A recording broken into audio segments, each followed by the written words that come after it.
Is an introduction really necessary for someone we all know so well? Okay, R Lamar TV, tremendous amount of sweat in this video. It's gonna go down. So, yeah, R Lamar TV, and this is what's on my mind today. So, first of all, let me just preface this video. It's gonna be a little bit scattered.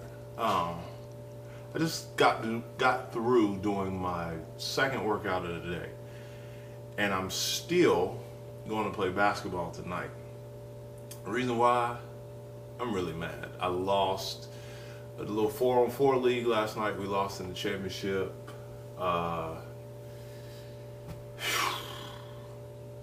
And I felt like I didn't have enough gas, so I'm really pushing myself. Like, I really push myself for my goals, like whether it's R Lamar TV, whether it's health, fitness. That's why I say sports is important. That's where I get this drive from. But, so I have, in the past 6 weeks, I have lost almost 30 pounds. Nobody has said anything to me. Like, dang, Ray, you look like you're losing a little bit. I've lost 30 pounds. It's April 8th. I started in the end of February. I weighed 305. Today I weigh 277. Like, I'm on it. Like, I am on it. And y'all not recognizing me as a very good, disciplined, focused health person right now. But anyway, it is a little troublesome that y'all don't recognize that I can drop 30 pounds in 6 weeks. But when I told people I was 300, they didn't believe that either. So, but 305 was the exact number. Back to what I'm here to talk about today. Beautiful day outside. April 8th, R Lamar TV. So what I'm here to talk about was watching Vlad TV. Really big fan of Vlad TV. He asks us really good questions, and he had Grandmaster Caz on there. Grandmaster Caz, for those who don't know, is part of a legendary hip-hop group called Cold Crush Brothers. He also is part of a big controversy involving the Sugar Hill Gang song, Rapper's Delight. His lyrics were used by Big Bank Hank, rest in peace. And so that's where Grandmaster Caz is legendary. So he's a little bit before my time. I didn't really listen to the Cold Crush Brothers. I do remember the Sugar Hill Gang. That was one of the first albums introduced to me as a young man. I was born the year it came out though, but it's not like they had it in my crib or anything, but I remember growing up. Shout out to moms. You're the reason why I love hip hop. So as I wipe this sweat off my face continuously, you might wonder why I have on a jacket. Because I'm just tough, and don't worry about me. Anyway, so Grandmaster Caz was on Vlad TV, and he was talking about, Vlad asked him if he liked anybody out right now. Did he respect anybody new as lyricists? And he said no. I mean, I was cool with that, although I think there are some lyricists, but Grandmaster Caz is one of them old New York guys. Like, they just real hardcore, like their era. And I try my best not to be like that, but Caz is of that era where, like, not too much past Rakim and Kane is even noteworthy in hip hop. But he said he didn't respect anybody. The closest guy he could name was Joel Ortiz. I like Joel. There's some other lyricists out there. So the conversation kept going, and you know, he said he didn't respect Wayne or Drake or any of those guys, which is cool. I do. Both of those guys, I respect them. Think they are lyrical. Wayne sometimes is not. Drake sometimes is not. But anyway, the interesting part of the conversation when he got to asking him his top 5. Now, again, this is a hardcore, old school New York dude, so you kind of expect some of the answers. But he went Jay-Z, Biggie, Nas, Jadakiss, Kool G Rap. A respectable 5. So Vlad asked him, what about Rakim? What about Kane? He was like, oh, yeah. He's like, well, that was my 5. And so he went on to ask him about his 10. So his 10, he went Nas, Jay-Z, Biggie, Jadakiss, Kool G Rap, Rakim, Kane, KRS, Melly Mel, and his last one was Eminem. Ugh. So, anyway, respect Eminem, though. I do respect him. So the one thing Vlad brought up next was like, you don't have Tupac in there. And I thought I was the only guy that didn't have Tupac in his top 10. Tupac's not in my top 10. I did a rant on that. Well, I did a rant about him not being so deep, but I'm actually not mad at anybody who's got him in his top 10. But he's not in mine. Now he's probably one of the most influential hip hop guys of all time. I mean, like, I still hear sprinkles of Pac in like rappers today. Like, it's been 20 years since he's died, and he is like as present in the music as ever 20 years later. So I mean, he's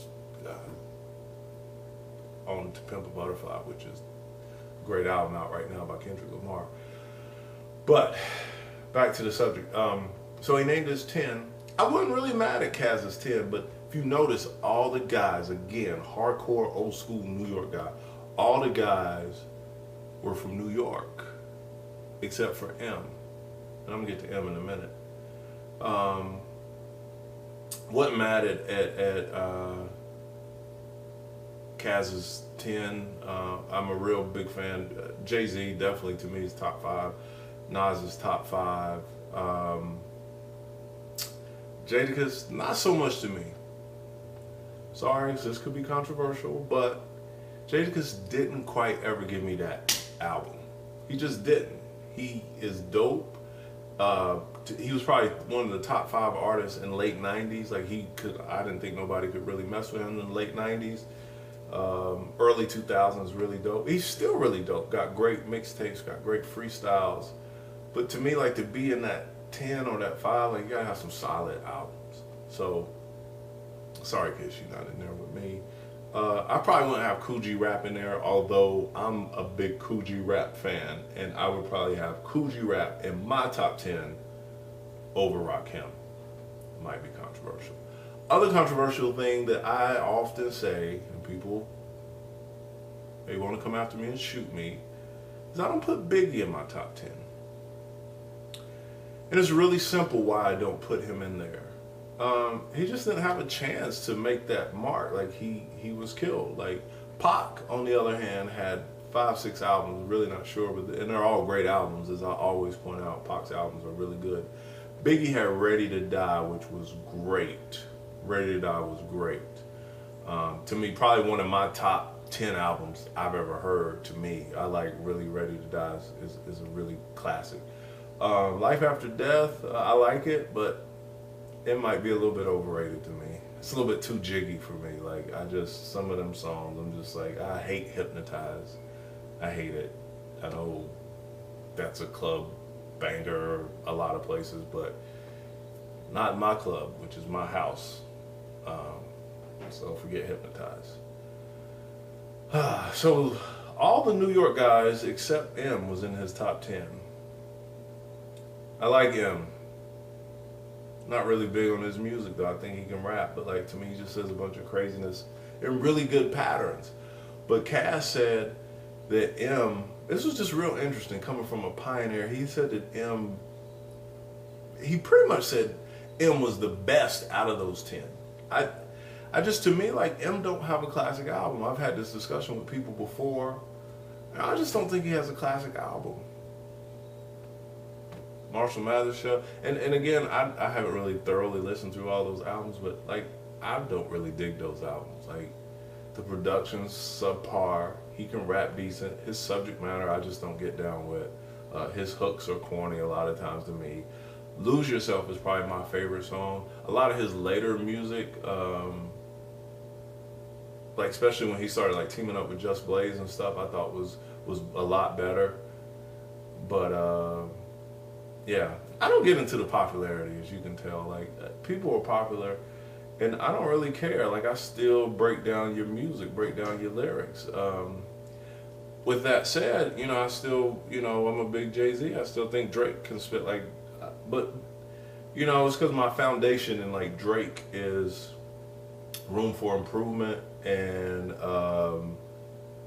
So Far Gone, whatever those he had like 3 mixtapes to me. Like, he might have the greatest mixtape collection.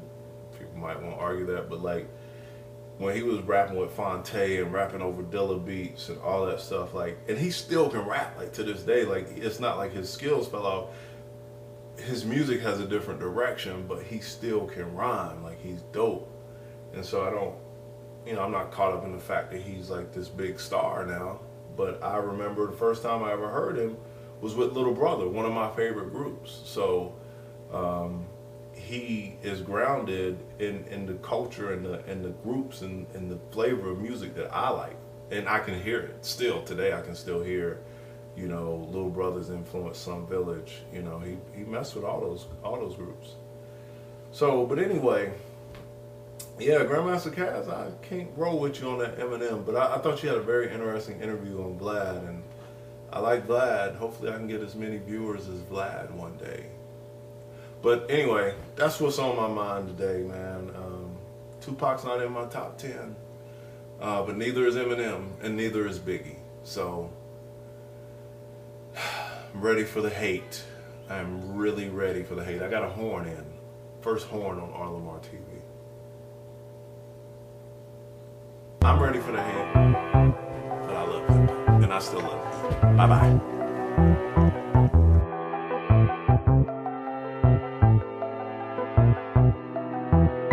It's not me and you, it's not me.